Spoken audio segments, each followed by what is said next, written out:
All right. Well, welcome into our show today, everybody. It is the 17th of June, 2016, and my name's Aaron Montgomery. You can find me over at aaronmontgomery.info, and as always, I'm joined by my very good friend Terry Combs, who's with Equipment Zone, and you can also find him at terrycombs.com. Terry, how you doing today?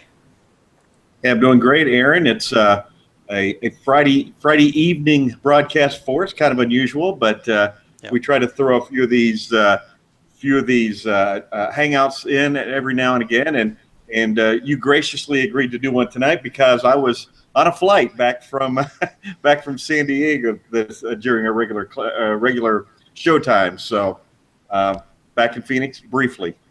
Nice, nice. Where are you off to next?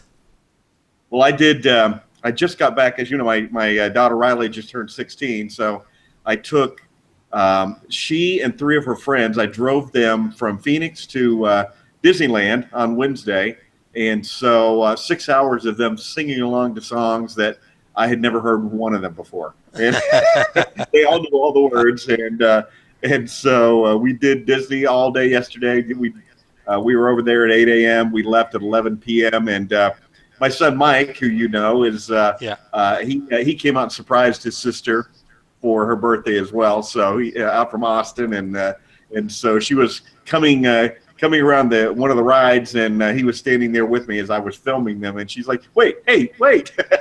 I know that So guy. that was a lot of fun, and dropped them off in La Jolla today, this morning, so that Riley's mom could take over the second half of birthday week, and they're at the beach right now. So a little tired, a little worse for wear today. But, I'm sure. so I'm going to be home long enough tomorrow to get some laundry done and repack and off to Saratoga Springs, New York, on Sunday morning, and going to be there for 10 days. Be working from there. In fact, our next show I'll be broadcasting from my daughter's house because it's baby watch time. So going out to help out, and baby is due next week, and so I'm going to go out for 10 days, and then Taylor's mom will be out for about a week, and the week after that, Ethan's mom. So somewhere in that period of time, I'll have a new grandson, Awesome. grandson Well, number two. that is great. Awesome. Well, I bet you're looking forward to that. I I, really am. Yeah, yeah. and honestly, I feel like I've let you down a little bit. I have not given you enough grief about being a grandfather, so I'll work You on really that in the have. future. Well, I will say that one of Riley's friends, they were all, the four of them, 15 and 16, and Riley had mentioned something that I do or like. I don't know what it was, and one of her friends goes, "My grandpa loves doing that," and then I'm like, oh, wait a minute." Everybody laughed except for her. She never did figure out that she had somehow offended me. Little does she know that you cannot be offended. So, Exactly right. well, So, kind of, yeah. Go ahead, Terry. I was just gonna say that I know that you've had some changes going on. Why don't you share with our listeners? Yeah, yeah, kind of a little bit breaking news, a little bit wasn't exactly sure when, and so wasn't really able to share with anybody. But I have left Coastal Business Supplies. I am no longer an employee there. Today was actually my last day. I don't know if you guys can see on the YouTube channel there, but this is a chicken wing shirt that my staff made for me as a going away present. They actually gave me a whole gift bag full of stuff, and I don't know what their thing is with the chicken wings, but apparently they know I like chicken wings. So, so yeah, I've got a cell phone case that is covered in chicken wings. I have socks that are chicken wing socks here. So very, very nice. They made a small chicken wing shirt for my son to wear, so I can get him into chicken wings right away. So Nice. look at that. And then my favorite one here is a chicken wing tie that they made for me. But they also put the Two Regular Guys logo right on there for me. So Very nice. I I'm cannot wait to see you wear that. yes, I'll be wearing that out. And then yeah, so also in the bag was a and you'll get a kick out of this, Terry. And I didn't tell you about this already, but also in the bag was a bottle of vodka and a 4 pack of Red Bull. So um, time travel. Time trouble, my friend. Yeah, yeah. So kind of a sad day to leave all those good folks there. They're going to be in really good shape, and it was on good terms, and it was just time for me to move on and explore some other things in my life. My plan is to work in some consulting capacities and continue writing for magazines and all those kinds of fun things. So I've got a few people I've talked to already about some consulting gigs, and that's what I'm planning on doing here for a little while. So if anybody's looking for any help with any sales or marketing, hit me up over at my website. I'm going to be working on updating that with a little more information over at aaronmontgomery.info. So Be updating that yeah. website with a little more enthusiasm now. Yes, yeah, yeah. Before it was just like, oh, okay, hey, I got this thing right through a few blogs up, but now it's going to hopefully pay the bills for my family. So no, I'm looking forward to a new adventure.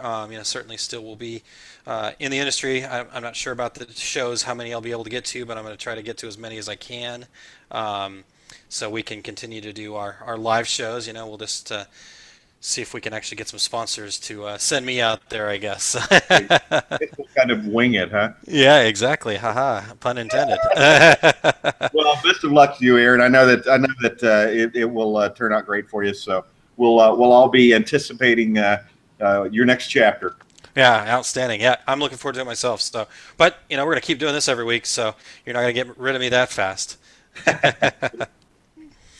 Well, Terry, should we start prodding along here? First off, before we, I guess, get much further, you talked about coming back from Disneyland. You talked about where you're heading. Anything else going on before we dive in here? No, no, just I'm going to be doing the my next event. Well, other than my classes, I'm going to be going to doing the Indianapolis NBM show, and I'll be doing that all day Epson seminar the day before the show opens. But we'll go through the list at the end of the show. Outstanding. Yeah, we'll get to all that. And, so those of you that do listen to us on a regular basis, we very much appreciate that. That we don't do this for our employer, especially since I don't have one any longer. It's something that we do for our industry and all the great people that are in the industry. And we've been doing it for 3 years now. And we proudly say that we are the most listened to garment decorating industry podcast on the planet. So, from week to week, we have a great cast of folks that come on and help us bring information to the industry, and that's what we're all about. And we certainly couldn't do it without each of you listeners. I'm amazed each week at how many people tune in and check us out, so we really appreciate that. And no more excuses for me to not get the show notes up, et cetera, et cetera. So we're going to keep plugging away and continue to make this the best podcast out there. And but we do need your help. If you have any suggestions for topics that we can cover or people we should be talking to, please head over to our website at tworegularguys.com. That's the number 2regularguys.com. And you can suggest some topics right there from the Contact Us page, or you can shoot us an email at info@tworegularguys.com. And then obviously you can also, like everybody in the world these days, I think, you can find us out on social media at Two Regular Guys on Facebook and Twitter and Google Plus, if anybody's still there, et cetera, et cetera. So last but not least, in my little spiel here is I do want to remind everybody that if you're catching us as a podcast on iTunes, we very much appreciate you guys giving us a review on iTunes and just letting folks know how you think about what we do and what it is that you like about the Two Regular Guys each week. So, and again, if you are listening to this on the podcast, we're going to hear a quick word from our sponsors right here. For those of you that are watching live on the YouTube channel here, Terry, let's go ahead and dig right in. What are we going to talk about today? Well, the subject today is sales and selling in the decorated apparel industry, and or decoration industry, I should say, not just apparel. But we often talk about how to market our products, and this show, the thrust of the show really is to talk about, we have our marketing plan put together. Now, how do we sell the product? How do we physically make that interaction between the vendor and the customer and close that sale, no matter whether I'm selling equipment or whether I'm selling phone cases, decorated phone cases, or screen printing or embroidery or whatever. How do we make that sale? And we came up with a few topics we wanted to talk about. And Aaron, you wisely kind of reeled me in on this, because usually when we start talking about one of these subjects, I'll come up with about, I don't know, 15 things to talk about, and we get to about 4. So your suggestion is, how about if we start with 4, Terry? So, No, I just we yeah. start, Obviously, we are joking about that. I mean, the great part is you've got so much great content, Terry.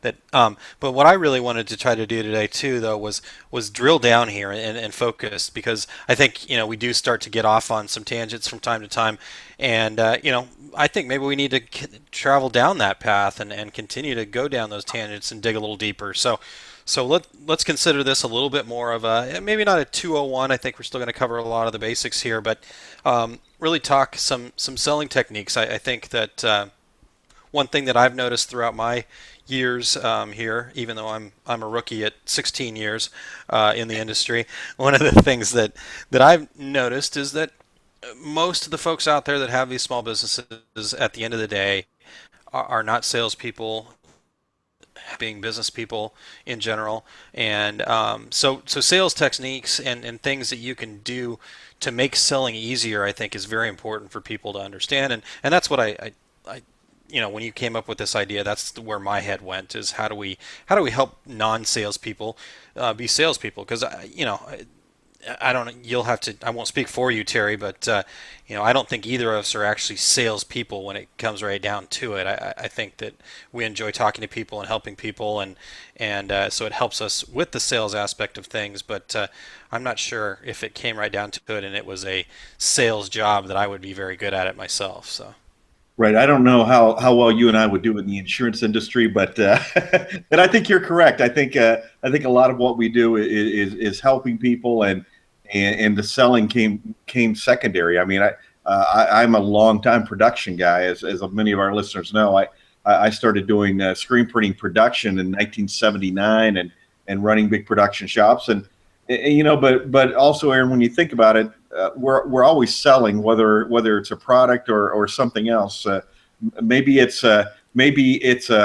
getting your staff to buy into a new concept, or buy into expanding the marketplace, or buy into turning products. So selling can be defined as a lot of things. And I guess, which kind of takes us to our first subject, and that is, are we selling a product? And I think that this is probably the most food for thought kind of thing that any of our listeners are going to be able to take away and say, you're right. Because this is my feeling, and the feeling of a lot of people who sell for a living, is you are not selling a product. Because if you're selling a product, everybody down the street that has the same product is on equal footing with you. What you're doing is selling. Well, I'll give you an example, a very, very old example, but a lot of people will remember this. Is there was a tire company, and it escapes me which one it was, but for years and years they had commercials that had a tire, wasn't rolling, it was on its side and had a baby in it, and it was floating down the highway. And so were those people selling tires? No, they weren't selling tires at all. They were selling peace of mind. They were selling safety for your family. And I always loved that example. And maybe it's getting a little dated because I've been using it over and over for years and years, because it's such a perfect example of, I'm not selling a product. I'm selling you, a concept, or in this particular instance, I'm selling you safety for your family. And for us in the decorated products industry, it could be a lot of things. And an example is this: if you are, let's say you're selling to events, like one of the examples that I use sometimes in my seminars is the Ironman competition. And the people that put on those events are uneducated buyers. And by that, I mean, I'm not saying they're uneducated. I mean, they are not professional buyers. And most of our customers are not professional buyers. And so they don't come into it with the idea of laying out, okay, here are the benefits, and here's how you compare with competition, this and that. What you're doing is selling. For instance, let's say take the example of selling to an event. Um, Somebody doing an event, the person who is responsible for buying, let's say, the T-shirts, that person is not a professional buyer. That person got the short straw. That's the new guy on the committee. Oh, okay, your job on the committee, it's going to be to buy the T-shirts. Yeah. So what am I selling to that guy? Am I selling him T-shirts? No. What I'm going to sell to that guy is ease of placing this order. I'm going to make it easy for you to place this order. Basically, I'm going to do everything. I'm going to give you a website, and all somebody has to do is enter their name and their size, and I'm going to take care of everything. So, in the end, what are they going to get? They're going to get a T-shirt. But what did I sell? I sold the ease of placing an order with me, and there's 1,000 examples of that sort of thing. Yeah.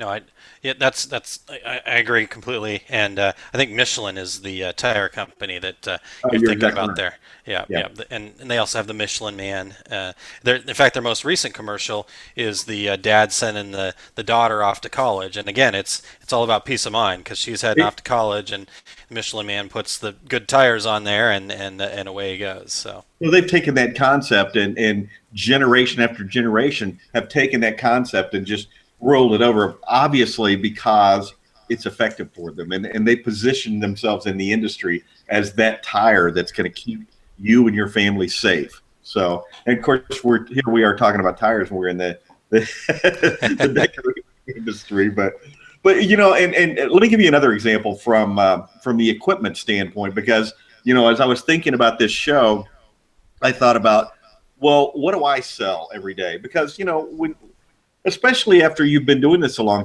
time, you weren't necessarily thinking about the abstract of it. Because yeah, in my current position at Equipment Zone, I sell direct to garment printers, and in the end, that's what the customer gets, is a direct to garment printer from me. But right now, today in this industry, what I'm selling really is reliability, because for the last, what direct garment printing's been around now for what, 13, 14 years now, Aaron. yep, Uh, and and so I can count it out because my daughter's 16 and I moved here when she was 2. there you but go. but as our friend Scott Fresner used to say, we're on the cutting edge. We're on the bleeding edge of technology, and those machines weren't the most reliable in the world. If you were lucky and you were a pretty good mechanic, you could make a living selling T-shirts on those older models of direct to garment printers. But today, when I talk to a customer, especially somebody that was one of the early entrants into the industry, I'm not selling them a machine. I'm selling them, this is reliability. This is professionalism today. This is a commercial machine. So, the concept is, again, in the end, what do you get from me? You're going to get a machine. Now you're going to get more. You're going to get service and things like that. But what my concept, when I with the most people I talk to, is going to be, I'm selling you reliability in a machine. So, as I said, there's 1,000 examples of what you're really selling. And what I want people to take away from this is sit down and think about, in your own business and the customers you have or the customers you want to have, what is it you're actually selling to them. So, because if it's just a T-shirt, or if it's just a phone case, then you're going to have trouble. You need to sell them something more than that, because you need to separate yourself from everybody else by customizing what it is you're selling. Yeah, yeah. Well, and to kind of elaborate on that fact, like I said, if you're just selling a product, for using you as that example, if you're just selling that direct garment printer, you don't have, like I said, everybody else is doing pretty much the same thing, and with the direct garment printer you're selling, everybody's selling it at the same price, so you can't even go down that road. That there's got to be a reason outside of that product that somebody wants to get that from you. And like I said, it's reliability, it's the service, standing behind it, all those things. So my take on this too is I totally agree with all the things you're saying there, Terry. But I also am looking at this from, again, somebody's side that isn't really a salesperson. It doesn't come as naturally to them as it does for somebody like yourself, the predatory sales guy. Now we have to tell um, the story. yeah, yeah. All right, I'll quickly tell the story because I don't want to get too far away here. But yes, Greg Kitson at a trade show one time was giving a seminar, and he was talking about predatory salespeople, and Terry just happened to be walking by, or did you walk into the room? I can't I remember walked actually exactly. into the back of the room to set up for the next seminar. That's right, and he said predatory salespeople, and then just like Terry here is obviously jokingly, but Greg's kind of a drier humor type guy, so I'm sure people were like, oh, that guy is a predatory. Anyways, I thought it was hilarious, and being that we were in Direct to Garment at the time together, I immediately made a shirt with you in a wanted sign saying "Wanted predatory salesman Terry Combs." So, anyways. um, Perfect timing events for Greg. Yes, yeah, yeah. It was, and we enjoyed it for much longer than that, so that was Right. good.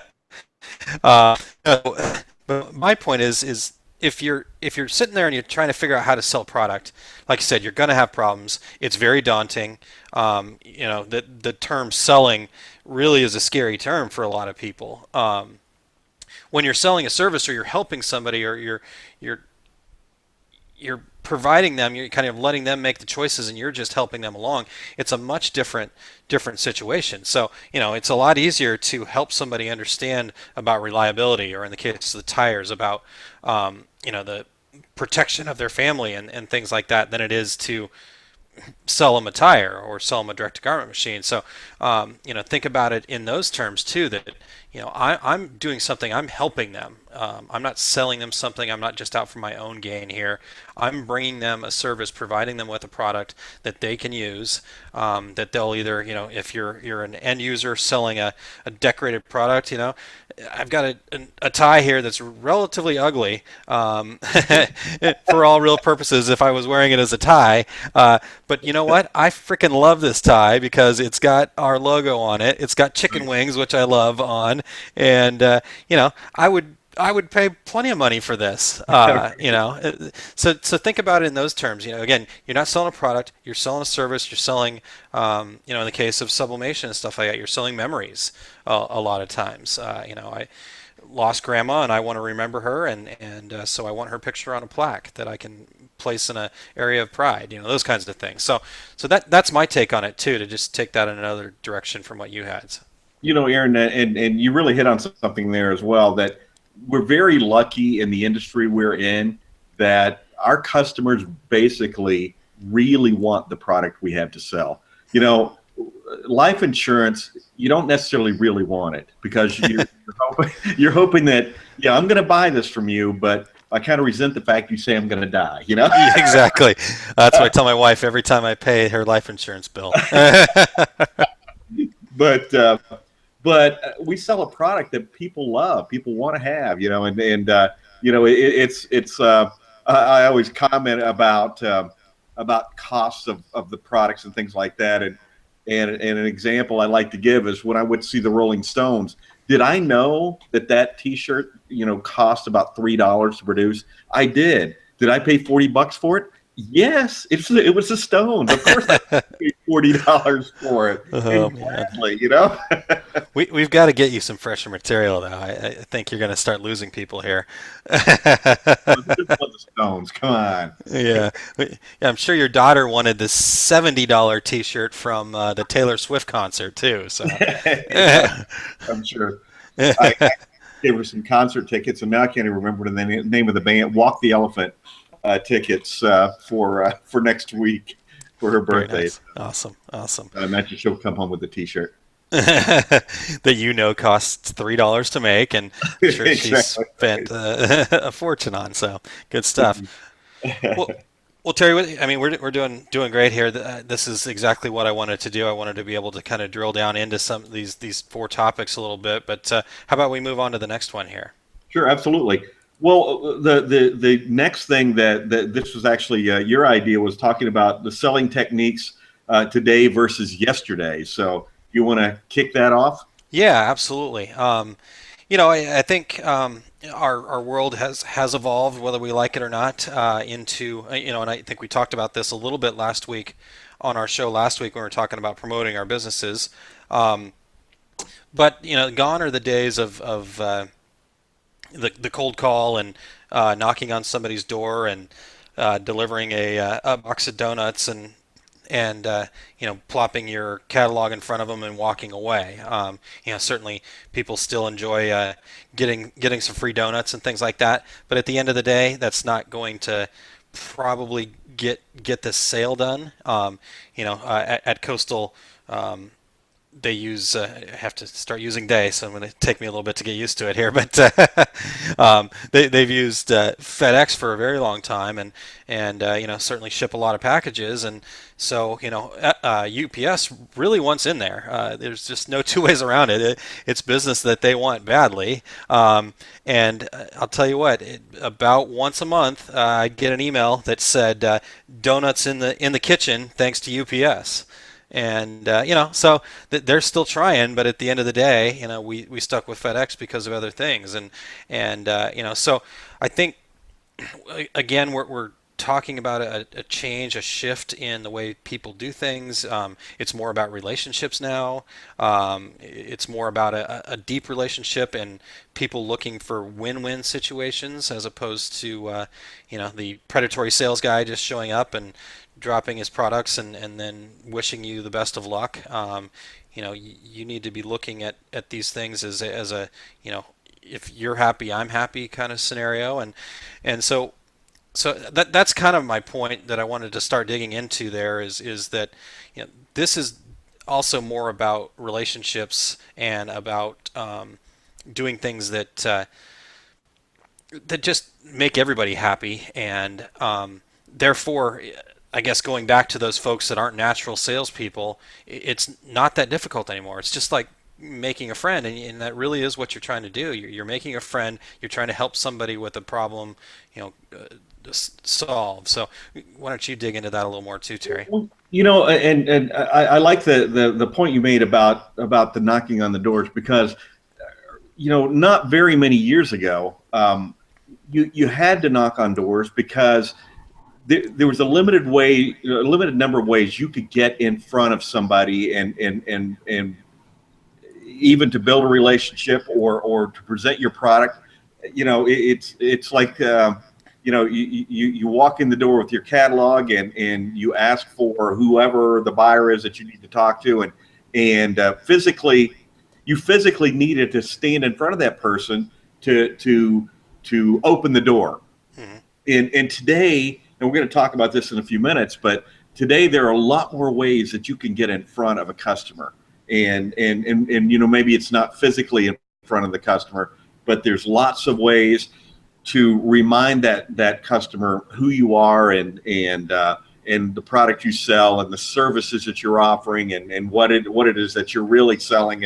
And I'm not downgrading the idea of physically getting in front of people because Aaron, that's why you and I have done so many hundreds of trade shows over the years, is because it is good to get physically in front of somebody and shake their hand and match a face with that person in email or however we make contact with those people. Mm-hmm. But well, I think they said that. I think we said that pretty well last week when we were talking about promotional tips, and we talked about trade shows, and I think it was Marshall Atkinson that said, that part of it is just solidifying that relationship. You've built the relationship via email or whatever the case may be, and that face-to-face meeting, while still works in a conventional manner, it's more about solidifying the relationship at that point. So in fact, and Marshall, that was a great point by Marshall, and what's happened is it's totally flipped. And because before it was that knocking on the door and sticking out your hand and shaking hands, and gosh, when I started in sales, I used to work 30 years ago for Precision Equipment Company, and they were the biggest in the industry, and no one's ever heard of them. But I mean, that's what I did. I was in Ohio and Michigan, and I went to screen printing shops, big and small, and walked in and shook hands and made that follow up phone call, because you got to make that phone call to follow up, and Yep. it was very formula and not a good fit for me, because that's not the kind of sales guy I am. Yep. But I think that luckily the times changed for you and I both, and and so that there are some opportunities to sell in some different manners. And but Aaron, there are a lot of people who hang on to those old methods of sales too. And I just last week, I had someone that I is actually buying some equipment from me, and he was talking about a competitor of mine, and not somebody I personally know, just somebody from another company, and I've never actually met this person before, but he made a point of saying, that said the salesperson, all they talked about was what was wrong with your product. They never talked about what was right with their product. All they could do was, every time I'd say, I'm interested in this product, they would tell me all the things wrong with it, but they never got around to telling me why theirs was better. And in most of the country, and you're right there in the center of the Midwest, in most of the country, that does fly. People don't like that type of negative selling, and the only two things will happen with negative selling, and basically it's not good for anybody. Either you're going to turn off that customer and they're going to buy from me, or they're going to say, I'm turned off by the whole thing and not buy from anybody. The negative seller, though, never gets that sale. It's so all they can really do is muddy the water for the person who is about to get the sale. Yeah. So just to, I guess my point being is when you're out there selling, try to never say anything negative about your competition. Just talk about the product you have to sell and why it's the best product to sell. I think that whole negative selling just makes people uncomfortable with you, and then sometimes to the point of making them uncomfortable about making the purchase at all. Yeah, yeah. Well, that's a really good point, and I want to take that one step further. So I was reading an article by one of the guys that I read quite a bit. His name's Christopher Penn, fellow podcaster. They got a podcast called Marketing Over Coffee, and he's a real technical, analytical, martial arts guy, but he's also really into video games. So he's just what you'd consider a real techie nerd type guy, and fairly introverted, and but does a ton of speaking, does a ton of writing, networking. A really well-known guy in analytics and marketing circles, and he wrote a really good post the other day about networking in general when you're that type of person, and I kind of took that and said, well, that's really kind of how you can sell as that kind of person too.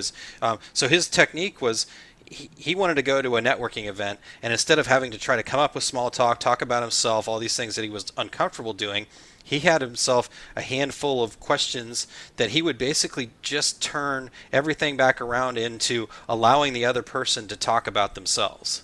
And I think you can do that with selling too. I think you can take that opportunity, and really most of us as salespeople, our biggest mistake is not actually listening to what the person, your potential customer's saying to you.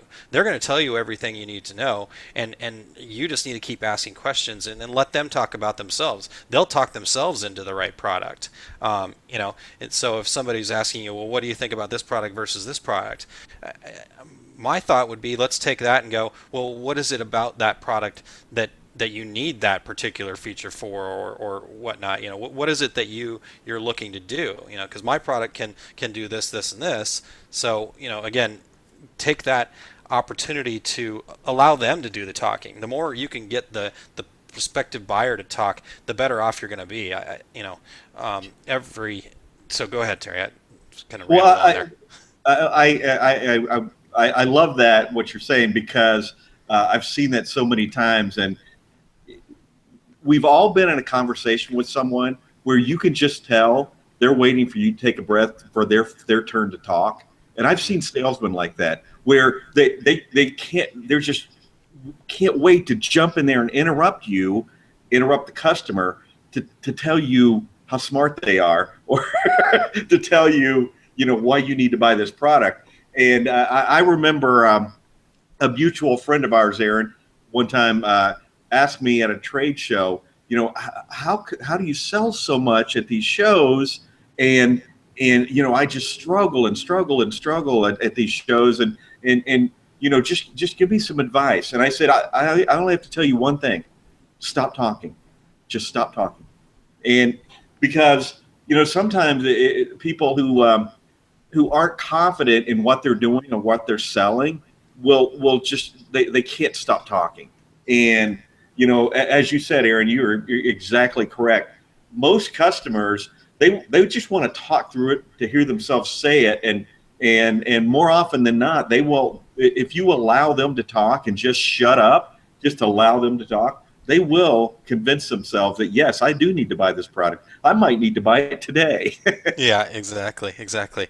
It is fairly funny that we're talking about listening. Two guys sitting here talking for 2 hour or for an hour each week. But hey, we got to get our talking out somehow, and Right, because we have to be quiet when we're talking to customers. So. That's right. So this is our chance to let it all out. Good stuff. So and one other quick thing that just kind of also says to me the same thing, that you really don't care about your customers. Take the stupid Bluetooth out of your ear while you're talking to somebody at a trade show. Oh my gosh, drives me bonkers. I just want to smack them upside the yeah. head. Like, you're not that important. Our friend Jay Bassell wrote an article. It was a two-part article about working trade shows, and this falls into selling as well. And now I'm so aware of at trade shows. I'll walk past a booth and I'll think of Jay's article. Not just fairly recently, I was at a trade show, and I think there were 5 people working the booth. When I walked by and the show was open, all 5 of them were on their cell phones. I mean, not talking on the phone. They were like texting or online doing something.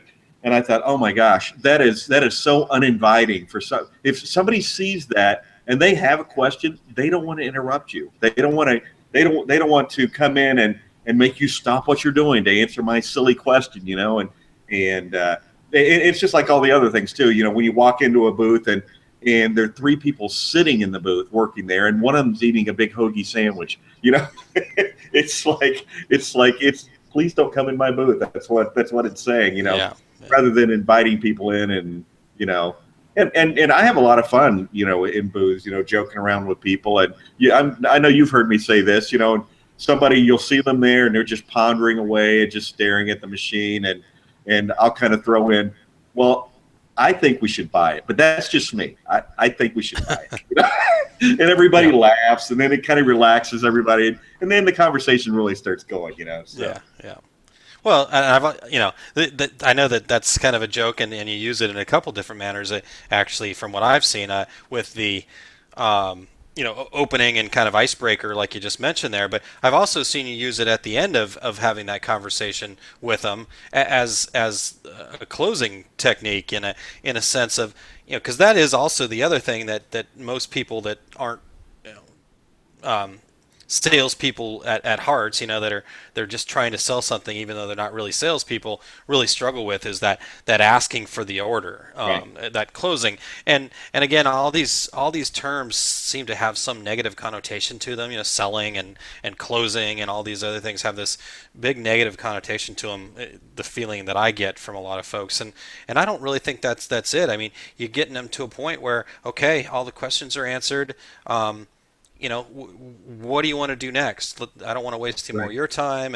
And so the closing part is, just helping them make the decision. If they say no, okay, that's fine.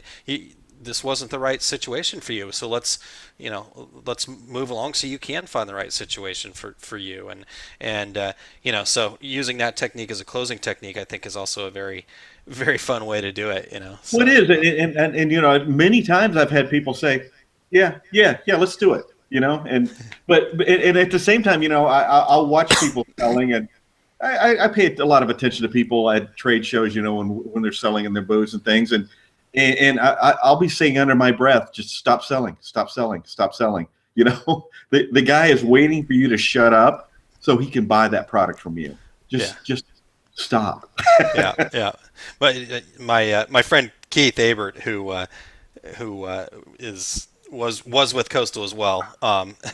He I used to always joke with him at the trade show because he's the farthest thing from a salesperson that you'll ever find. Super nice guy, but is just not his thing at all. You know, he's a really smart techie IT analytical type guy, and but he'll get in there and answer questions and stuff like that. And there was a time, and I was standing right next to him when this happened. The person was talking, he answered their questions, he listened, he did all the right things. He got to the end of it, and he didn't really know what to do. And so there was this really kind of awkward silence for a little while. And the customer says, okay, I think I'm going to buy it. And Keith says, totally genuinely too, just completely shocked. He says, "You will?" Okay. So I've teased him ever since about that being his closing technique is So surprised. yeah, yeah. That's So funny. well, all right, let's any other techniques? You had another point on there under Well, this you bullet. know, I'm a low key. It seems funny for me to describe myself as a low key kind of guy, but I'm a low key sales guy because you know what? If you are not 100% convinced you want to buy that product from me, I don't want you to buy it. I don't want you to come back later on and say, you know, uh, my business isn't right for this, and I let you talk me into it. I never want someone to say that. In the same vein is, people want to kind of digest the information as well. So, don't call them 3 times a day. Don't call them every single day. Are you possibly going to lose a sale because you didn't call over and over and over again? I don't think so. I think you're going to lose more sales from harassing someone than you are from, if you lose that sale, you call somebody and you don't call back for 3 days and they say, well, I bought something else. They were already going that direction anyway. It wasn't because you didn't call them. You kind of have to read people, and I will flat out say to somebody, well, listen, when would you like me to call you back to check on this? Yeah. And if they say next week, the first thing I say when I call, hey, listen, you asked me to call you back today, and just checking in to see where you are with this decision. But Yeah. but No, I think that's I don't like to be harassed on the phone or to I don't like someone to try to press me to make a decision. yeah. So No, I'm going to my own time. Yeah, no, I agree completely. In fact, and what you said there, I think was really key, and I want to go back and make sure people understood that. Is you gave yourself a reason to call them back. You gave an excuse to call them back, and so that's really the trick. Like you said, to call them every day just to call and bug them every day. That's not going to work. You have to have a good reason to call them back, and that reason is that you ask them, when would you like me to call you back, to follow up on this. So then that's on their court. They're expecting you to call. You're going to call them, and they're going to know why, and you're going to be able to start that conversation. Maybe they're not ready at that point, and you have that same kind of follow up technique where, okay, no problem. I know you guys need to think about it for a little while longer. Would you like me to call back, later this week, or do you want to wait until next week? What's a good time for you to, so we can make sure that you get all the information that you need, kind of thing. And, Sure. and Or give yourself another opportunity and say, well, listen, I know you're going to I know you're going to go to the Fort Worth show. How about if I call you the week before the Fort Worth show and I'll tell you what kind of specials we're going to be offering? Oh, that would be great. And again, you say, hey, you asked me to give you a call before the show, and here's what we're offering, and where are you right now in your decision making process? There's nothing wrong with saying that to someone.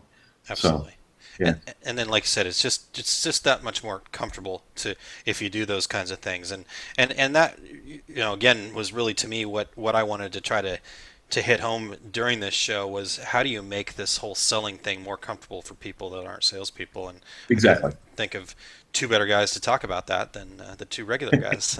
exactly. We're um, not we're not super sales guys. We're regular guys. that's right. That's right. All right. So one other technique that I wanted to kind of give, and this is for folks that so we're talking about maybe selling equipment or pieces like that where you've got this process that you're going through.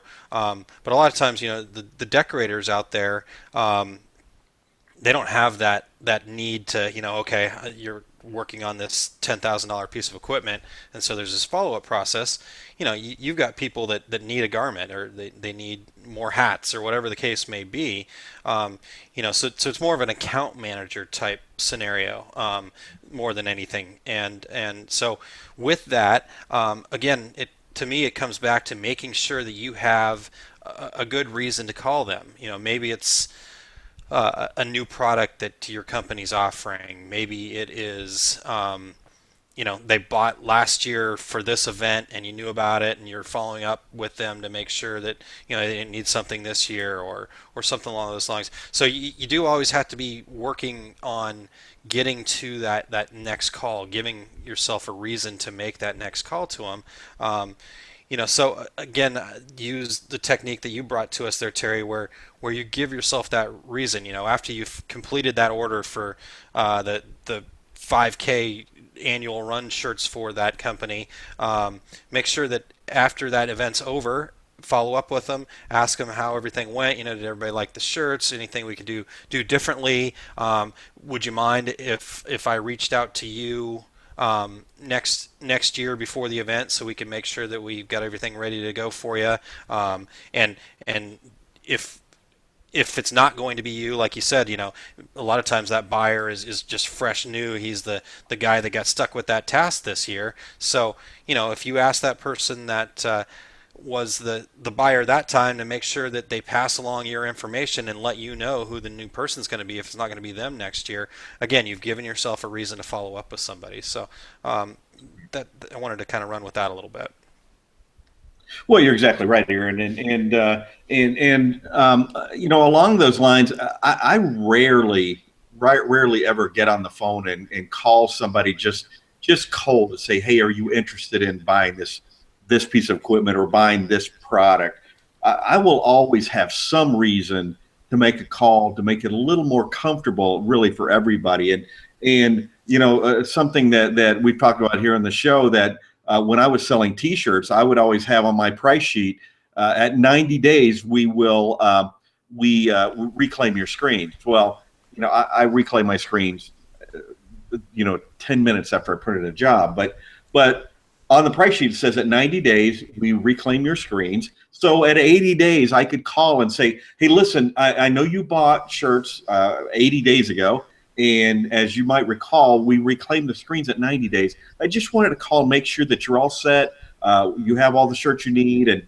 And that's not me calling and say, hey, you want to buy some more shirts. That's me calling saying, hey, here's a little general reminder that 90 days is almost here. So I just want to make sure that you have everything you need. And it's really, really surprising how often people will say, because they're not professional buyers, they'll say, well, we were talking about getting some more shirts. So, you have to you have to give yourself that opening that doesn't sound like you're a salesman or a sales dog, as we jokingly call it, and even though Equipment Zone will not allow me to put that on my business cards, even though I've asked and asked.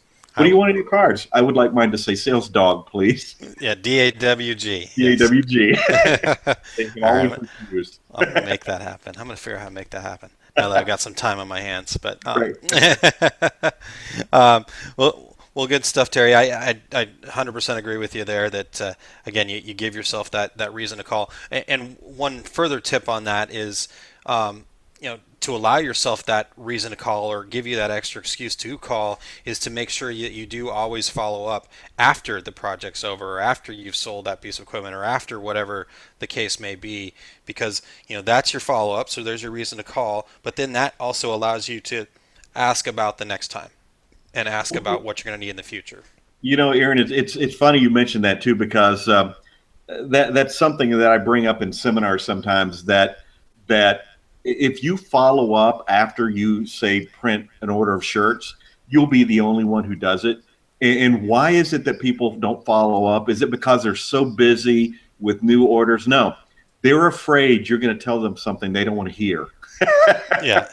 So, you know, you need to get over that because the if they tell you something you don't want to hear, it's something you need to hear. And if they say, "Well, yeah, all the shirts washed out," and yeah, that's hard to take. You don't want to hear that, but you need to hear that information. So you're way ahead of the game, and no customer is ever going to be offended by you calling up afterwards and saying, "Hey, I just want to make sure everything was just the way you wanted it." And you hang up the phone and they're like, "Well, that guy was really just checking on me. He wasn't checking to see if I was going to buy something else. He was just making sure that I'm a satisfied customer." And that goes a long way with customers. Yeah. No, yeah, you're absolutely right. So, So, um, so suck it up out there and make that phone call. yeah, yeah. Even if, like I said, it's something that you don't want to hear. So, yeah, it's a good reminder too. For everybody to do that. So, um, all right. Well, we said we were going to try to get to four. I really don't think that's going to actually happen. We're going I think to. okay, next show we'll do one subject, and we absolutely have to be finished with it, right? When we because I'm afraid if we do two, we'll only get to one. Yeah, somehow we'll figure out a way. Well, let's cover number three here real quick.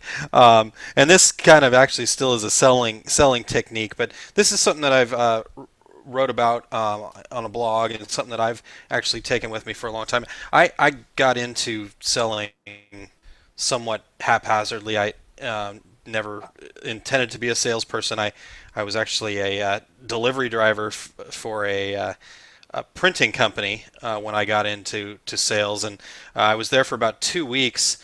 And it was just a small company. They had one sales guy, and he left his keys under the door one weekend.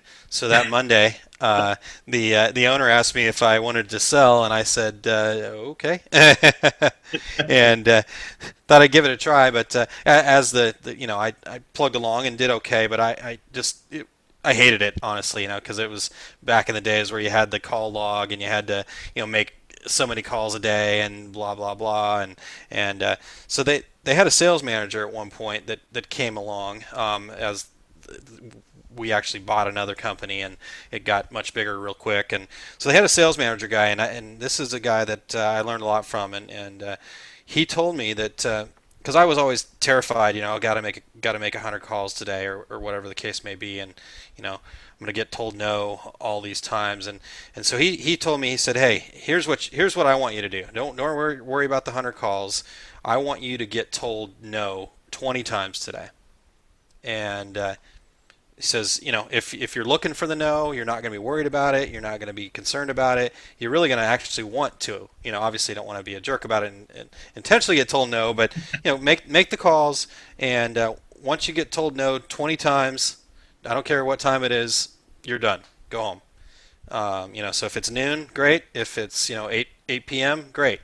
And I'm like, wow, okay. Let me think about this a different way. And I was able to take that and really run with it, because at a certain point you're going to get told yes, and the days that you're there till 8, it's because you got told yes so many times you had to get orders taken care of Right. and stuff like that. You couldn't get to the next no. So I felt that was like something that I carried with me my entire career here, and so and to take that and make it not a negative, to make it something that's a positive, because it's not that they hate you and don't like you or anything like that. It's they don't need the product, and you don't need to waste their time, and they don't want to waste your time. So they're just going to tell you, no, I don't need your product or your service, and okay, perfect, not a problem. I appreciate you not wasting my time and stringing me along for a week to tell me no later. So. That was a technique that I've taken to heart, and I think you and I have talked about it a little bit. So if you have anything to Right. add, go for it. No, you're exactly correct, and it is hard in those situations where you've got to, and I've had those jobs before where you've got to make the as many phone calls as you can make, and I think that's a great technique. I think it does turn it around, and hey, there's a reward at the end. And maybe it's not a paycheck reward, but phew, man, I got my number 20, and I also made 3 sales at the same time. And hey, I'm gonna head out of here at 3 o'clock today. Yep, that's right. I gotta get to the bar or the golf course or whatever the case may be. um, all right. Well, I think we've dug pretty deep, and as we were just joking, not going to get to 4, so we'll hang on to that. We'll add that into the other 11 bullet points that you had when we started, and pull 3 out of it next time, and see if we can get through that. So, And Aaron, as with many shows we do, before we went on the air, I said, "Hey, do you feel like we've got an hour's worth of material?" And you just laughed at me. I know. Well, I've gotten to a point where I just try to appease you, and I go, yeah, if we got to cut it a little short today, we'll cut it a little short today. No big deal.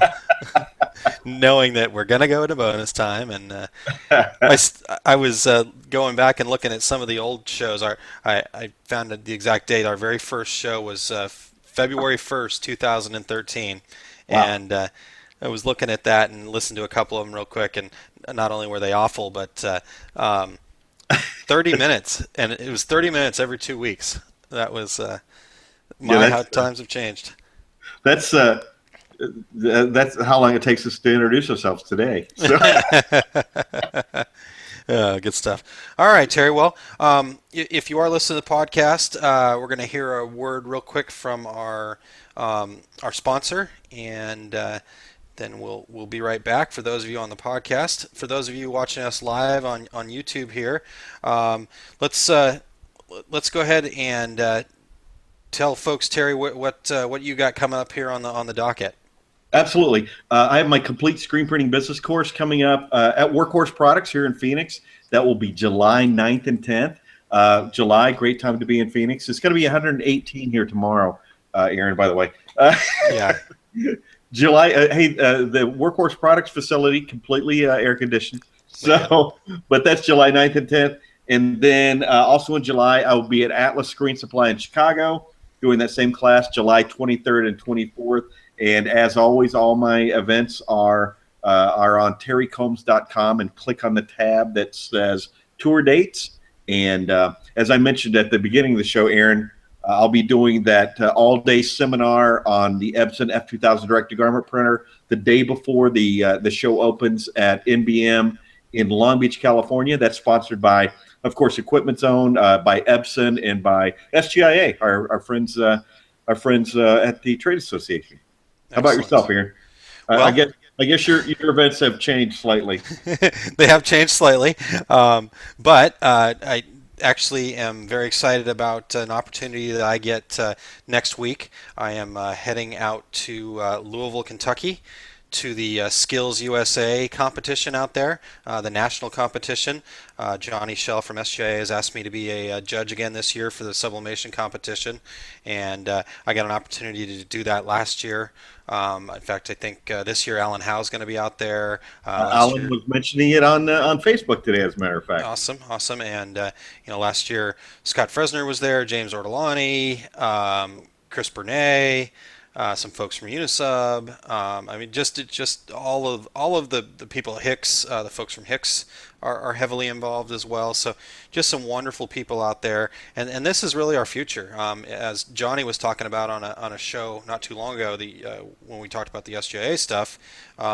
This is the future of our industry. These are the people that are going to be working for you soon, and they're doing some amazing things. And these are some pretty bright kids and teachers that really care about getting them skills that they can use out there in the workplace. So I'm really fortunate to be a judge for that. So I am really looking forward to getting out there and participating in that and being all judgy. So something You'd I be can. perfect at that. I know. That's sad. So anyhow, that's what I've got going on. And now that everything's kind of upside down for me, I couldn't even tell you what the dates are. But it's next Wednesday and Thursday of next week. It's actually started out there already. This is an amazing event. The screen printing and the sublimation is just a very small part of it. There's commercial printing. I mean, there's kids out there welding cars. It's incredible. They fill the entire convention center up with different different stuff going on. So it's skillsusa.com is what you want to do to check that out, and I'm excited to be a part of it. So Fantastic. That's great. yeah, yeah. So upcoming trade shows here. We've got the ASI show in Chicago, July 13th and the 14th. The IPIC Vegas event, July 11th through the 4th. That's a photography event. So plays a little in the sublimation world and some other things that worth checking out if you're out there in Vegas. I've got the NBM Long Beach show coming up July 14th through the 16th. I believe you'll be at that one. Terry, oh, you'll be there for the seminar, right? You guys have a I'll booth be an there? exhibitor, and yeah, we'll be exhibiting, yeah, as Okay, well. great, great. So you'll see Terry out there. I will not be at that one. The Embroidery Mart Nashville show is August 5th through the 6th. So that one should be a great show over there. The NNEP folks put on a wonderful show. And then August 18th through the 20th, you've got the NBM Baltimore show. So plenty of stuff coming online for you to check out soon. And I think that's about it. What do we have planned for next week, Terry? Anything on the docket already? We actually have been talking to quite a few people about being guests on the show, and we're trying to plug people into some different dates. So we will call it yet to be announced, and maybe on Monday we can finalize some things and get it up on our website. Excellent. Well, we're efforting to bring you that info. So again, I, if now I have to warn you, Aaron. I probably will have Baby Henry knocking on the door next week when I'm doing the show, because last time that he was here visiting in Phoenix. As we did the show, he laid outside the bedroom door, just kicking, just like the slow thump on the door, because he really, really wanted to see what Grandpa was doing. well, shoot, we should do a hangout show again, and you can bring him on, and everybody can get to meet Baby Henry. I guess so. We have an all kids show one of these days. Yeah, that'll be great. Awesome. All right, Terry. Well, it is 10 o'clock here. Well past my bedtime. Or did I tell you that they also got me Red Bull and vodka? My You did coworkers. say that, and I hopefully you'll save a little bit. Most of our listeners probably don't know this, but Red Bull vodkas make you travel in time. And Yes. if depending on when you want to go to, consult with two regular guys, and we can tell you exactly how many Red Bull vodkas it takes to get whatever time you'd like to travel to. It's not just hearsay; it's scientific fact. We've proven it again and again. So, all right, Terry. Well, have a great weekend, and we will talk to everybody next week. All right, very good. Cheers, Aaron. Cheers. Good call.